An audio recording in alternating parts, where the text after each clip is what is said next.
ನಮಸ್ಕಾರ ಸ್ನೇಹಿತರೆ, ನಾ ಕಂಡ ಭಾರತ ಯೂಟ್ಯೂಬ್ ಚಾನಲ್ಗೆ ಸ್ವಾಗತ ಸುಸ್ವಾಗತ.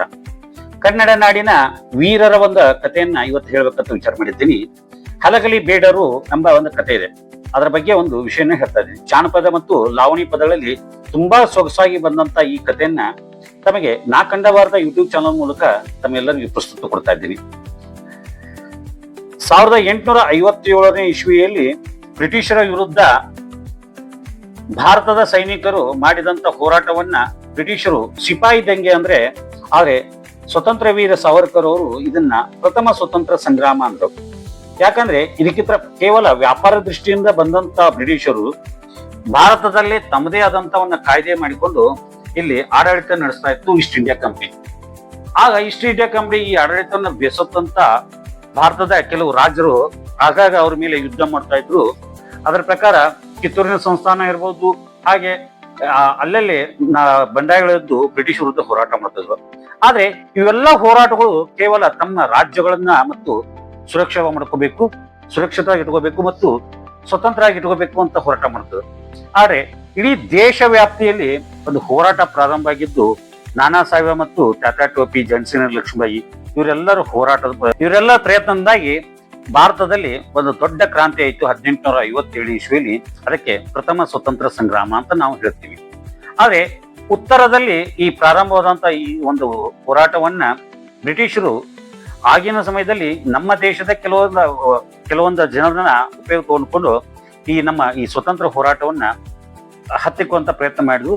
ಅದು ಯಶಸ್ವಿಯಾದ. ಆದ್ರೆ ಇದ್ರ ಕಿಡಿ ದಕ್ಷಿಣಕ್ಕೆ ಹೋಗುದಿಲ್ಲ ಅಂತ ತಿಳ್ಕೊಂಡಿದ್ರು. ಆದ್ರೆ ನಾನಾ ಸಾಹೇಬರು ಮತ್ತು ಟಾಟಾ ಟೋಪಿ ಇವರೆಲ್ಲ ಸಾಕಷ್ಟು ಕಡೆ ಸಂಪರ್ಕ ಮಾಡಿ ಜನರಿಗೆ ಈ ಬ್ರಿಟಿಷರನ್ನ ಓಡಿಸ್ಬೇಕು ಅನ್ನೋದಕ್ಕೆ ಸಾಕಷ್ಟು ಪ್ರಯತ್ನ ಮಾಡಿದ್ರು. ಅದರ ಪರಿಣಾಮವಾಗಿ ನಮ್ಮ ದಕ್ಷಿಣದಲ್ಲಿ ಮೈಸೂರು ಪ್ರಾಂತ ಇರಬಹುದು, ಮತ್ತೆ ಕೊಡಗಿನ ಪ್ರಾಂತ, ಹಾಗೆ ಕಿತ್ತೂರು ಸಂಸ್ಥಾನ, ಕಿತ್ತೂರು ಭಾಗ, ಹಾಗೆ ನರಗುಂದು, ಇನ್ನೂ ಅನೇಕ ಕಡೆಗಳಲ್ಲಿ ಇಂಥ ಒಂದು ಹೋರಾಟವನ್ನು ಮಾಡ್ತಾರೆ. 1857ರ ಸ್ವತಂತ್ರ ಸಂಗ್ರಾಮಕ್ಕೆ ಅವ್ರದೇ ಆದಂತ ಕೊಡುಗೆ ಕೊಡ್ತಾರೆ. ಆದ್ರೆ ಈ ಸ್ವತಂತ್ರ ಸಂಗ್ರಾಮದ ಹೋರಾಟದ ಮುಗಿದ ನಂತರ ಬ್ರಿಟಿಷರು ಒಂದು ಕಾಯ್ದೆಯನ್ನು ತರ್ತಾರೆ, ನಿಶಸ್ತ್ರೀಕರಣ ಕಾಯ್ದೆ ಅಂತ.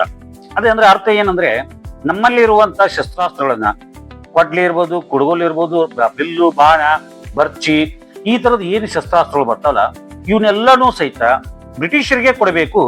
ಅವುಗಳನ್ನ ಉಪಯೋಗ ಮಾಡ್ಬೇಕಾದ್ರೆ ಒಂದು ಲೈಸೆನ್ಸ್ ಅಂತ ಮಾಡ್ಕೋಬೇಕು. ಆ ಲೈಸೆನ್ಸ್ ಹೊಂದಿದ್ರೆ ಮಾತ್ರ ಅದ್ರ ಉಪಯೋಗ ಇಟ್ಕೋಬಹುದು, ಇದಕ್ಕೆ ಯಾರು ಅದನ್ನ ಉಪಯೋಗ ಮಾಡ್ಕೋಬಾರ್ದು ಅಂತ ಒಂದು ಕಾಯ್ದೆ ತರ್ತಾರೆ. ಆದ್ರೆ ಇಡೀ ದೇಶವ್ಯಾಪಿ ಯಾರು ಇದನ್ನ ವಿರೋಧಿಸಲಿಲ್ಲ. ಆದ್ರೆ ಸ್ವತಂತ್ರ ಸಂಗ್ರಾಮದಲ್ಲಿ ಹಿನ್ನಡೆ ಆದಂತ ಪರಿಣಾಮವಾಗಿ ಎಲ್ಲರೂ ತಮ್ಮ ಶಸ್ತ್ರಾಸ್ತ್ರ ಕೊಡ್ತಾರೆ. ಆದ್ರೆ ಅದೇ ಸಮಯದಲ್ಲಿ ಉತ್ತರ ಕರ್ನಾಟಕದ ಇವತ್ತಿನ ಕೃಷ್ಣಾ ನದಿಯ ಒಂದು ದಕ್ಷಿಣ ಭಾಗದಲ್ಲಿರುವಂತ ಉತ್ತರ ಕರ್ನಾಟಕದ ಬಾಲಕೋಟೆ ಜಿಲ್ಲೆಯ ಇವತ್ತಿನ ಮುಧೋಳ ತಾಲೂಕಿನ ಹಲಗಲಿ ಗ್ರಾಮ, ಒಂದು ಪುಟ್ಟ ಗ್ರಾಮ. ಅಲ್ಲಿ ನಾಯಕ ಬೇಡರ ಸಮಾಜದ ಜನತೆ ಜಾಸ್ತಿ ಇರು. ಅಲ್ಲಿ ಹೆಚ್ಚು ಕಡಿಮೆ ಸಣ್ಣ ಪುಟ್ಟ ಗುಡಿಸೆಗಳು ಮತ್ತು ಸಣ್ಣ ಸಣ್ಣ ಮನೆಗಳು ಹೊಂದಿದಂತ ಸುಮಾರು 500ಕ್ಕೂ ಅಕ್ಕಪಕ್ಕದಲ್ಲಿ ಇರುವಂತಷ್ಟು ಜನಸಂಖ್ಯೆ ಹೊಂದಿರುವಂತ ಒಂದು ಪುಟ್ಟ ಗ್ರಾಮ. ಅಲ್ಲಿ ನಾಯಕ ಸಮಾಜದವರು ಬೇಟೆಯಾಡುವುದು ಮತ್ತು ಶಸ್ತ್ರಾಸ್ತ್ರಗಳು ಹೊಂದುವುದು ಅವರ ಜೀವನದ ಮುಖ್ಯ ಗುರಿತ್ತು. ಆದ್ರೆ ಈ ಶಸ್ತ್ರಾಸ್ತ್ರಗಳನ್ನ ಕೊಡೋದು ಹೇಗೆ, ನಾನು ಕೊಡಬಾರದು ಅನ್ನುವುದ ಉದ್ದೇಶದಿಂದ ಅವರು ವಿಚಾರ ಮಾಡ್ತಾರೆ. ನವೆಂಬರ್ 10, 1857ರಲ್ಲಿ ನಿಶಸ್ತ್ರೀಕರಣ ಕಾಯ್ದೆ ತರ್ತಾರೆ. ಆದ್ರೆ ಮುಧೋಳ ಇವತ್ತಿನ ಮುಧೋಳ ಬಲವಂತರಾವ್ ಗೋರ್ಪಡೆಯವರ ಅವತ್ತಿನ ಸಂಸ್ಥಾನದ ರಾಜರಾಗಿದ್ರು. ಅವ್ರ ಮೂಲಕ ಈ ಸಂದೇಶನ ಕಳಿಸಿಕೊಡ್ತಾರೆ. ಈ ಸಂದೇಶನ ತಗೊಂಡು ಬಂದಂತ ಕಾರ್ಕೂನು ಕೃಷ್ಣರಾವ್ ಈ ಹಲಗಲಿ ಬೇಡರಿಗೆ ಮುಟ್ಟಿಸ್ತಾರೆ. ನವೆಂಬರ್ 11ನೇ ತಾರೀಕು ಈ ಅವರು ಪತ್ರವನ್ನು ತಲುಪಿಸ್ತಾರೆ. ಕಾರ್ಕೂನು 15ನೇ ತಾರೀಕು ವಾಪಸ್ 4-5 ದಿವಸ ದಾರಿ ನೋಡಿ ಇವ್ರ ಕಡೆ ಯಾವುದೇ ತರ ಉತ್ತರ ಬರದೇ ಇದ್ದಾಗ ಆತನೇ ನಿಜವಾಗ್ಲೂ ನೇರವಾಗಿ ಹೋಗ್ತಾನೆ. ಹೋದಾಗ ಒಬ್ಬ ಬ್ರಿಟಿಷ್ ಅಧಿಕಾರಿನೂ ಜೊತೆ ಕರ್ಕೊಂಡು ಹೋದಾಗ ಈ ಬ್ರಿಟಿಷ್ ಅಧಿಕಾರಿಗೆ ಕಪಾಳ ಮೋಕ್ಷ ಮಾಡ್ತಾರೆ ಅಲ್ಲಿ ಹಲಗಲಿ ಬೇಡರು. ಆದ್ರೆ ಇದನ್ನ ನೋಡಿದಂತ ಈ ಅಧಿಕಾರಿ ತನ್ನ ಸೈನ್ಯ ತಗೊಂಡು ಯುದ್ಧಕ್ಕೆ ಬರಲು ಸಜ್ಜಾಗ್ತಾನೆ. ಆದ್ರೆ ಆ ಗ್ರಾಮದಲ್ಲೇ ಇದ್ದಂತ ಬೇಡರ ಸಮಾಜದ 4 ಜನ ತರುಣರು, ಪೂಜಾರಿ ಹನುಮ, ಜಡಗಣ್ಣ, ಬಾಲಣ್ಣ ಮತ್ತು ರಾಮಣ್ಣ ಅಂತ 4 ಜನ ಯುವಕರು ಒಂದು ಶಪಥ ಮಾಡ್ತಾರೆ. ನಾವು ಏನೇ ಆದ್ರೂ ಸಹಿತ ಶಸ್ತ್ರಾಸ್ತ್ರಗಳನ್ನ ಕೊಡುವುದಿಲ್ಲ ಬ್ರಿಟಿಷರಿಗೆ, ನಾವು ತಲೆಬಾಗುವುದಿಲ್ಲ. ಶಸ್ತ್ರಾಸ್ತ್ರಗಳನ್ನು ಕೊಡುವುದು ನಮ್ಮ ಜೀವನವನ್ನೇ ಕೊಟ್ಟಂಗೆ. ಯಾಕಂದ್ರೆ ನಮ್ಮ ಜೀವನಕ್ಕೆ ಈ ಶಸ್ತ್ರಾಸ್ತ್ರಗಳು ಮುಖ್ಯವಾಗಿದ್ದು ಅದಕ್ಕೆ ನಾವು ಕೊಡಬಾರದು. ಹೇಗೆ ಈ ಸಿಖ್ ಸಮುದಾಯದಲ್ಲಿ ಪೇಟ ಮತ್ತು ಬರ್ಚಿ ಜೊತೆಗಿರುತ್ತೆ, ಅದೇ ರೀತಿ ಈ ಬೇಡರ ಸಮಾಜಕ್ಕೆ ಬಿಲ್ಲು ಬಾಣ ಮತ್ತು ಶಸ್ತ್ರಾಸ್ತ್ರಗಳು ಇರಲೇಬೇಕು. ಯಾಕಂದ್ರೆ ಅವ್ರ ಉದ್ಯೋಗವೇ ಈ ಬೇಟೆ ಆಡುವಂತ ಒಂದು ಕಾಯಕ. ಆದ್ರೆ ಅವನು ಕೊಟ್ಟು ಬಿಟ್ರೆ ತಮ್ಮ ಜೀವನವೇ ಅಲ್ಲ ಅಂತ ತಿಳ್ಕೊಂಡಿರ್ತಾರೆ. ಆದ್ರೆ ಅದೇ ಸಮಯದಲ್ಲಿ ಇವರಿಗೆ ಹೇಗಾದ್ರೂ ಮಾಡಿ ಪುಸಲಾಯಿಸಬೇಕು ಅನ್ನೋ ಉದ್ದೇಶದಿಂದ ಈ ಕೃಷ್ಣರಾವ್ ಅಲ್ಲೇ ಪಕ್ಕದಲ್ಲಿ ಅದೇ ಊರಿನ ಒಬ್ಬ ನಾಯಕನನ್ನ ಕರೆಸ್ಕೊಂಡು ಆತನಿಗೆ ಒಂದು ಲೈಸೆನ್ಸ್ ನ ಕೊಟ್ಟು ಬಿಡ್ತಾನೆ. ಅಂದ್ರೆ ಶಸ್ತ್ರಾಸ್ತ್ರವನ್ನು ಇಟ್ಟುಕೊಳ್ಳಲು ಒಂದು ಪತ್ರವನ್ನು ಕೊಡ್ತಾನೆ. ಅದನ್ನು ನೋಡಿದಂತ ಖುಷಿಯಿಂದ ಬಂದು ಹಲಗಲಿ ಬೇಡರಿಗೆ ಹೇಳ್ತಾನೆ, ನನಗೆ ಶಸ್ತ್ರಾಸ್ತ್ರವನ್ನು ಇಟ್ಕೊಳ್ಳೋಕೆ ಅವಕಾಶ ಕೊಟ್ಟಿದ್ದಾರೆ, ನೀವು ಒಪ್ಪಿಸಿ ಅಂತ ಹೇಳ್ತಾನೆ. ಆದ್ರೆ ಜಡಗಣ್ಣ, ಬಾಲಣ್ಣ ಮತ್ತು ಪೂಜಾರಿ ಹಣಮ ಮತ್ತು ರಾಮಣ್ಣ ಇವರು ಯಾವುದೇ ರೀತಿ ಒಂದು ಆಶಾಮಿಷಗಳನ್ನು ಕೊಟ್ಟರು ಸಹಿತ ಅವ್ರು ಒಪ್ಪುವುದಿಲ್ಲ. ಶಸ್ತ್ರಾಸ್ತ್ರಗಳನ್ನು ಕೊಟ್ರೆ ನಾವು ಜೀವನವೇ ಇಲ್ಲ ಅಂತ ತಿಳ್ಕೊಂಡಂತ ಈ ಹಲಗಲಿ ಬೇಡರು ಒಪ್ಪುವುದಿಲ್ಲ. ಕೊನೆಗೆ ಮತ್ತೆ ಪಕ್ಕದ ಊರಲ್ಲಿರುವಂತ ಮತ್ತೊಬ್ಬ ನಾಯಕನ ಸಮಾಜದ ಒಬ್ಬ ಮನುಷ್ಯನ ಕಳಿಸ್ಕೊಡ್ತಾರೆ. ಆತನಿಗೆ ಹೇಳ್ತಾರೆ, ನೀನು ಹೇಗಾದ್ರೂ ಮಾಡಿ ಅವರ ಶಸ್ತ್ರಾಸ್ತ್ರಗಳನ್ನ ನಮಗೆ ಒಪ್ಪಿಸುವ ಹಾಗೆ ಒಂದು ಒಪ್ಪಂದ ಮಾಡ್ಕೊಂಬ ಅಂತ ಕಳಿಸ್ಕೊಡ್ತಾರೆ. ಆದ್ರೆ ಆತನ ಬಂದ್ರೂ ಸಹಿತ ಆತನಿಗೆ ಇವರು ಚೀಮಾರಿ ಹಾಕಿ ಕಳಿಸ್ಕೊಡ್ತಾರೆ. ನಂತರ ಇದನ್ನೆಲ್ಲ ನೋಡಿದಂತ ಈ ಕಾರ್ಕೊನ್ನ ಕೃಷ್ಣರಾವ್ ತನ್ನ ಒಬ್ಬ ಬ್ರಿಟಿಷ್ ಅಧಿಕಾರಿಯೊಂದಿಗೆ ಆ ಗ್ರಾಮಕ್ಕೆ ಭೇಟಿ ಕೊಟ್ಟು ಶಸ್ತ್ರಾಸ್ತ್ರಗಳನ್ನು ಕೊಡಬೇಕು ಅಂತ ಕೇಳಿದಾಗ ಆತನನ್ನ ಕುದುರೆಯೆಂದು ಸಹಿತ ನೆಲಕ್ಕೆ ಇಳಿದ ಹಾಗೆ ಆತನಿಗೆ ಹೊಡೆದು ಕಳಿಸ್ಕೊಡ್ತಾರೆ.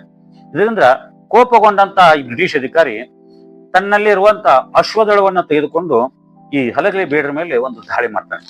ಆ ದಾಳಿ ಮಾಡಿದಾಗ ಇವ್ರು ಅನ್ಕೊಂಡಿದ್ರು ಈ ಹಲಗಲಿ ಬೇಡರ್ ಏನು ಮಾಡೋಕ್ ಆಗುಲ್ಲ ಅಂತ ತಿಳಿದಿದ್ರು. ಬಂದಂತ ಬ್ರಿಟಿಷ್ ಸೈನಿಕರಿಗೆ ಈ ಹಲಗಲಿ ಬೇಡರು ಈ ಜಡಗಣ್ಣ ಮತ್ತು ಬಾಲಣ್ಣವರ ನೇತೃತ್ವದಲ್ಲಿ ಬಂದಂತ ಇವರು ಸಜ್ಜಾಗ್ತಾರೆ. ಸಜ್ಜಾಗಿ ಯಾವ ರೀತಿ ಹೊಡೆತ ಕೊಡ್ತಾರೆ ಅಂದ್ರೆ, ಜೀವನದಲ್ಲಿ ಯಾವತ್ತೂ ನಾವು ಎಂದು ಈ ಹೋರಾಟದ ಈ ರೀತಿ ಮಾಡಬಾರ್ದು ಇವ್ರ ಮೇಲೆ ಅನ್ನೋ ರೀತಿಯಿಂದ ಒಂದು ಹೊಡೆತ ಕೊಡ್ತಾರೆ. ಇವರ ಕೊಟ್ಟಂತ ಏಟಿಗೆ ಬ್ರಿಟಿಷರಿಗೆ 1857ರ ಒಂದು ಈ ಸ್ವತಂತ್ರ ಸಂಗ್ರಾಮದ ಏನು ಏಟು ಅದಕ್ಕಿದ್ರೆ ಹೆಚ್ಚಾದ ಒಂದು ಮುಖಭಂಗ ಆಗುತ್ತೆ. ಇದೇ ರೀತಿ ಇದನ್ನ ಬಿಟ್ಟರೆ ತಮಗೆ ಮತ್ತೆ ಎಲ್ಲಾದ್ರೂ ಕ್ರಾಂತಿ ಆಗ್ಬಹುದು. ಅದಕ್ಕಾಗಿ ಈಗ ಹವ್ಲಾಕ್ ಅಂತ ಒಬ್ಬ ಬ್ರಿಟಿಷ್ ಅಧಿಕಾರಿ ಮತ್ತೆ ತನಗೆ ಹೆಚ್ಚಿನ ಒಂದು ಸೈನ್ಯ ಶಕ್ತಿ ಬೇಕು ಅಂತ ಹೇಳಿದಾಗ 8ನೇ ರೆಜಿಮೆಂಟ್ ಒಂದು ಸೈನ್ಯವನ್ನು ಕಳಿಸ್ಕೊಡ್ತಾರೆ.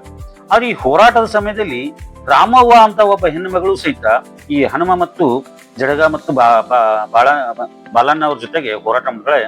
ಆ ರಾಮವ್ವನ ಹೋರಾಟ ಯಾವ ರೀತಿ ಅಂದ್ರೆ, ಆಕೆ ಹೋರಾಟ ನೋಡಿದಂತ ಈ ಬ್ರಿಟಿಷ್ ಅಧಿಕಾರಿಗಳು ಸಹಿತ ಗಂಡರಾಮಿ ಅಂತ ಒಂದು ಬಿರುದು ಕೊಡ್ತಾರೆ. ಅಂದ್ರೆ ಅಷ್ಟೊಂದು ಹೋರಾಟ ಮಾಡ್ತಾಳೆ, ಯಾವ ಗಂಡಸರಿಗೂ ಕಡಿಮೆ ಇಲ್ಲ ಅನ್ನೋ ಹಾಗೆ ಹೋರಾಟ ಮಾಡೋದು. ಅದಕ್ಕೆ ಈ ಕಡೆ ಉತ್ತರ ಕರ್ನಾಟಕದಲ್ಲಿ ಗಂಡರಾಮಿ ಅನ್ನೋದು ಶಬ್ದನೂ ಸಹಿತ ಬಳಸೋದಕ್ಕೂ ಇದೇ ಕಾರಣ. ಇದು ಹಲಗಲಿ ಬೇಡರ ಕಥೆಗಳಿಗೆ ಬರುತ್ತೆ, ಗಂಡರಾಮಿ ಅನ್ನೋದು ಬರುತ್ತೆ. ನಂತರ ನವೆಂಬರ್ 25ನೇ ತಾರೀಕು ಹ್ಯಾವ್ಯಾಕ್ ಮೊದಲೇ ಯುದ್ಧದಲ್ಲಿ ಸೋತ ನಂತರ ಮತ್ತೆ ದಾಳಿ ಮಾಡಲು ಸಿದ್ಧನಾದಾಗ ಈ ಹಲಗಲಿ ಬೇಡರು ಅವರು ವಿಚಾರ ಮಾಡ್ತಾರೆ, ಕೇವಲ ತಮ್ಮ ಸೈನ್ಯ ಅಷ್ಟೇ ಅಲ್ಲ ಮತ್ತೆ ಹೆಚ್ಚಿನ ಸೈನ್ಯ ಬೇಕಾಗುತ್ತೆ ಅಂತ ತಿಳ್ಕೊಂಡಂತ ಹಲಗಲಿ ಬೇಡರು ತಮ್ಮ ಜೊತೆಗೆ ತಮ್ಮ ಊರಿನ ಹಲಗಲಿ ಮತ್ತು ಪಕ್ಕದಲ್ಲಿರುವಂತ ಬುದ್ಧಿ, ಮಂಟೂರ, ಅಳಗುಂದಿ ಈ 3 ಗ್ರಾಮಗಳನ್ನ ಮತ್ತೆ ಸಂಪರ್ಕ ಮಾಡಿ ಅವರಲ್ಲಿರುವಂತ ಕೆಲವರನ್ನು ಕರೆಸಿಕೊಂಡು ತಮ್ಮ ಸೈನ್ಯ ಶಕ್ತಿಯನ್ನು ಹೆಚ್ಚು ಮಾಡ್ಕೋತಾರೆ ಹಲಗಲಿ ಬೇಡರು. ಅದೇ ಸಮಯದಲ್ಲಿ ನವೆಂಬರ್ 30ನೇ ತಾರೀಕು ಮತ್ತೆ ಹಲಗಲಿ ಮೇಲೆ ಹವ್ಲಾಕ್ ಮತ್ತೆ ದಾಳಿ ಮಾಡ್ತಾನೆ. ಈ ದಾಳಿ ಸಮಯದಲ್ಲಿ ಮೊದಲೇ ಯುದ್ಧದಲ್ಲಿ ಒಬ್ಬ ಬ್ರಿಟಿಷ್ ಅಧಿಕಾರಿ ಕೊಂದದಕ್ಕಾಗಿ 2ನೇ ಯುದ್ಧದಲ್ಲಿ ಅವರು ಮತ್ತೆ ಯುದ್ಧ ಮಾಡ್ತಾರೆ. ಈ ಹಲಗಲಿ ಬೇಡರು ತಮ್ಮಲ್ಲಿರುವಂತ ಶಸ್ತ್ರಾಸ್ತ್ರಗಳನ್ನ ಉಪಯೋಗಿಸಿ ಈ ಮತ್ತೆ ಹಲಗಲಿ ಬೇಡರು ಈ ಬ್ರಿಟಿಷ್ ಅಧಿಕಾರಿಗಳನ್ನ ಸೋಲಿಸ್ತಾರೆ. ಈ ರೀತಿ ಒಂದು ಸೋಲನ್ನ ಪೆಟ್ಟನ್ನು ತಿಂದಂತ ಬ್ರಿಟಿಷರಿಗೆ ಇವ್ರನ್ನ ನೇರವಾಗಿ ಯುದ್ಧದಲ್ಲಿ ಗೆಲ್ಲಕ್ಕಾಗಲ್ಲ ಅಂತ ತಿಳಿದಂತ ಬ್ರಿಟಿಷ್ ಅಧಿಕಾರಿಗಳು ಅಲ್ಲಿಂದ ತಪ್ಪಿಸ್ಕೊಂಡು ಓಡಿ ಹೋಗ್ತಾರೆ. ಇವರು ತಪ್ಪಿಸ್ಕೊಂಡು ಹೋದ ತಕ್ಷಣ ಇನ್ನು ಈ ಬ್ರಿಟಿಷರು ಹೋದ್ರು ಅಂತ ಸಮಾಧಾನದಿಂದ ಅವತ್ತು ರಾತ್ರಿ ಎಲ್ಲ ಬೇಡರ ಮಂದಿ ತಮ್ಮ ಮನೆಗಳಿಗೆ ಹೋಗಿ ಮಲ್ಕೊಂಡಾಗ ಕುತಂತ್ರ ಮಾಡಿದಂತ ಹ್ಯಾವ್ಲಾಕ್ ಈ ಹಲಗಲಿ ಗ್ರಾಮಕ್ಕೆ ಬೆಂಕಿಯನ್ನು ಹಚ್ತಾನೆ. ಬೆಂಕಿ ಅಂದ್ರೆ ಯಾವ ರೀತಿ ಅಂದ್ರೆ, ಅಲ್ಲಿ ಇರುವಂತದ್ದು ಚಿಕ್ಕ ಪುಟ್ಟ ಮನೆಗಳು, ಕಟ್ಟಿಗೆ ಮತ್ತು ಹುಲ್ಲಿನಿಂದ ತಯಾರಿಸಿದಂತ ಮನೆಗಳು, ಗುಡಿಸಲುಗಳು ಮತ್ತು ಮನೆಗಳಿದ್ದು ಅವಕ್ಕೆಲ್ಲ ಬೆಂಕಿ ಹೆಚ್ಚಿದ್ರೆ ದಗದಗನೆ ಎಲ್ಲ ಉರಿತವೆ. ಉರಿದಾಗ ಸಾಕಷ್ಟು ಜನ ಆ ಬೆಂಕಿ ಶಾಖಕ್ಕೆ ಎಷ್ಟೋ ಜನ ತಮ್ಮ ಪ್ರಾಣಾರ್ಪಣೆ ಮಾಡ್ತಾರೆ. ಕುತಂತ್ರದಿಂದ ಹಲಗಲಿ ಬೇಡರನ್ನ ನಾಶ ಮಾಡ್ತಾರೆ. ಜೊತೆಗೆ 290 ಜನರನ್ನ ಬಂದಿ ಮಾಡ್ತಾರೆ. 290 ಜನರನ್ನ ಬಂದಿ ಮಾಡಿದ ನಂತರ ಅದರಲ್ಲಿ 19 ಜನರನ್ನ ಮುಖಂಡರನ್ನಂತ ವಿಚಾರ ಮಾಡಿ ಮುಖಂಡರನ್ನ ಆರಿಸ್ಕೊತಾರೆ. ಮುಖಂಡರನ್ನ ಆರಿಸ್ಕೊಂಡ ನಂತರ ಅವರಲ್ಲಿ ಬಾಲಣ್ಣ ಮತ್ತು ಜಡಗಣ್ಣ ಇವರೆಲ್ಲರೂ ಸಹಿತ ಇರ್ತಾರೆ. ಇಂಥ ಪ್ರಮುಖರನ್ನ 13 ಜನರನ್ನ ಇವತ್ತಿನ ಮುಧೋಳ ಏನಿದೆ ಆ ಅವತ್ತಿನ ಮುಧೋಳದಲ್ಲಿ ಅವರನ್ನ ಸಂತೆಯ ಸಮಯದಲ್ಲಿ ಸಾಮಾನ್ಯವಾಗಿ ಹೊರಗಡೆನೆ ಗಲ್ಲು ಶಿಕ್ಷೆ ಹಾಕ್ತಾರೆ. ಅಂದ್ರೆ ಜನತೆಗೆ ಬ್ರಿಟಿಷರ ವಿರುದ್ಧ ಯಾರು ಹೋರಾಟ ಮಾಡಬಾರ್ದು ಅನ್ನೋ ಉದ್ದೇಶಕ್ಕಾಗಿ, ಜನರಲ್ಲಿ ಭಯ ಬರಲಿ ಅನ್ನೋ ಕಾರಣಕ್ಕಾಗಿ 19 ಜನರ ಪೈಕಿ 13 ಜನರನ್ನ ಅಲ್ಲಿ ಮುಧೋಳದಲ್ಲಿ ಸಂತೆಯಲ್ಲಿ ಒಂದು ಗಲ್ಲು ಶಿಕ್ಷೆ ಹಾಕ್ತಾರೆ. ಅವರನ್ನ ಪ್ರಾಣಾರ್ಪಣೆ ಅವ್ರ ಪ್ರಾಣಾರ್ಪಣೆ ಆಗುತ್ತೆ. ನಂತರ ಉಳಿದಂತ 6 ಜನರನ್ನ ಹಲಗಲಿ ಗ್ರಾಮಕ್ಕೆ, ಅಲ್ಪ ಸ್ವಲ್ಪ ಅಲ್ಲಷ್ಟು ಇಲ್ಲಷ್ಟು ಜನ ಉಳಿದಿರ್ತಲ್ಲ ಅವ್ರ ಮುಂದೆ ಈ 6 ಜನ ತಂದು ಅವ್ರಿಗೂ ಸಹಿತ ಒಂದು ಗಲ್ಲು ಶಿಕ್ಷೆ ಕೊಡ್ತಾರೆ. ಇದೆಲ್ಲ ಆಗಿದ್ದು 1857 ಡಿಸೆಂಬರ್ 11ನೇ ತಾರೀಕು ಈ 13 ಜನರನ್ನ ಗಲ್ಲು ಶಿಕ್ಷೆ ಕೊಡ್ತಾರೆ. ನಂತರ 6 ಜನರನ್ನ ಡಿಸೆಂಬರ್ 15ನೇ ತಾರೀಕು 6 ಜನರನ್ನು ಸಹಿತ ಹಲಗಲಿಯವರಿಗೆ ಪಾಸ್ ಆಗ್ತಾರೆ. ಇದರಿಂದಾಗಿ ಜನರ ವಿರುದ್ಧ ಯಾರಾದ್ರೂ ಕತ್ತಿ ಎತ್ತಿದ್ರೆ ಹೋರಾಟ ಮಾಡಿದ್ರೆ ಅವ್ರಿಗೆ ಈ ರೀತಿ ಒಂದು ಶಿಕ್ಷೆ ಕೊಡ್ತು ಅಂತ ಒಂದು ಭಯ ಕೊಡ್ತಾರೆ. ಆದ್ರೆ ಎಷ್ಟೇ ಕಷ್ಟ ಬಂದರೂ ಸಹಿತ ಈ ಹಲಗಲೆ ಬೇಡರು ತಮ್ಮ ಶಸ್ತ್ರಾಸ್ತ್ರಗಳನ್ನ ತ್ಯಾಗ ಕೊಡ್ಲಿಲ್ಲ. ಆದ್ರೆ ತಮ್ಮ ಶಕ್ತಿ ಮೀರಿ ಒಂದು ಹೋರಾಟ ಮಾಡ್ತಾರೆ. ಕುತಂತ್ರದಿಂದ ಗೆದ್ದಂತ ಬ್ರಿಟಿಷರು ಅದನ್ನ ಇದು ಮಾಡ್ತಾರೆ, ಮೇರ್ತಾರೆ. ಆದ್ರೆ 1857 ಈ ಒಂದು ಕೆಚ್ಚದೇವ ಹೋರಾಟವನ್ನ ಸಾಕಷ್ಟು ಜನರಿಗೆ ಲಾವಣಿ ಪದದ ಮೂಲಕ ಒಂದು ಜಾನಪದ ಹಾಡುಗಳ ಮೂಲಕ ಸಾಕಷ್ಟು ಜನರು ತಲುಪಿಸ್ತಾ ಇದ್ದಾರೆ. ಇನ್ನು ಅತಿ ಶೀಘ್ರದಲ್ಲಿ ಕನ್ನಡದಲ್ಲಿ ಒಂದು ಸಹಿತ ಹಲಗಲಿ ಗ್ರಾಮದ ಬಗ್ಗೆ ಹಲಗಲಿ ಬೇಡರ ಬಗ್ಗೆ ಒಂದು ಸಿನಿಮಾನು ಬರ್ತಾ ಇದೆ. ಅದಕ್ಕಾಗಿ ಇದ್ರ ಬಗ್ಗೆ ಎಲ್ಲ ಒಂದು ಕನ್ನಡ ನಾಡಿನ ವೀರರ ಬಗ್ಗೆ ನಾವೆಲ್ಲ ತಿಳ್ಕೋಬೇಕು ಅನ್ನೋ ಉದ್ದೇಶಕ್ಕಾಗಿ ಈ ವಿಡಿಯೋ ಮಾಡಿದ್ದೀವಿ. ದಯವಿಟ್ಟು ಪೂರ್ತಿಯಾಗಿ ನೋಡಿ. ಹಾಗೆ ಇದೆಲ್ಲ ಇಷ್ಟ ಆಗಿದ್ರೆ ನಾ ಕಂಡ ಭಾರತ ಯೂಟ್ಯೂಬ್ ಚಾನಲ್ ಸಬ್ಸ್ಕ್ರೈಬ್ ಮಾಡ್ಕೊಳ್ಳಿ. ಹಾಗೆ ನಿಮ್ಮ ಸ್ನೇಹಿತರಿಗೂ ವಿಡಿಯೋನ ಶೇರ್ ಮಾಡಿ ಅಂತ ತಮ್ಮಲ್ಲಿ ಮನಪೂರ್ವಕ ಬೇಡಿಕೊಳ್ತೀನಿ. ಧನ್ಯವಾದಗಳು.